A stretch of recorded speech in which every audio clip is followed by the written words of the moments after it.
نو دا د محرم الحرام دا میاشت دا چې شروع شي نو د اسلامي میاشتې آغاز شو. امام غزالی رحمت الله علیه فرمایي چې د محرم الحرام د اسلامي کال شروع شو نو دا ستا د دې کال ابتدا ورځې دي، نو تا ته د روژې فضیلت هم پکې بیان شو، د اعمالو اجرونه او ثوابونه په دې کې سې وایي. نو وایي دا ته وایي چې ته دا کوم نوي کال آغاز کې نو دا په اعمالو سره شروع کا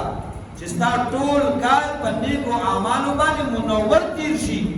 ځکه لومبني قدم تا د نیکو اعمالو کېښودو، د فضیلت او د اعزاز د کېښودو، نو آینده به هم تا ته الله رب العالمین د نیکو اعمالو توفیق درکوي. نو چې دا آغاز وشي نو غفلت مه کوه، نافرماني مه کوه، دا د الله پاک یو موقع د نیکو اعمالو درکړې ده، د کامیابۍ موقع دله درکړې ده چې کال نوي کېږي نو ما او تا ته دغه تعلیم میلاویږي، کال نوي کېږي نو ما او تا ته تعلیم میلاویږي. نو که شپېته پیرې دی او که اویا کاله تېرېږي نو اویا پیرې دقه تعلیم دی چې د اعمالو میاشت شروع شوه، محرم الحرام دی، د عزت میاشت ده، د روژې ثوابونه پکې دي، الله وله عزت ورکړی دی، هر کال دا تعلیم میلاویږي. وایي دا مو تعالی درس راکوي،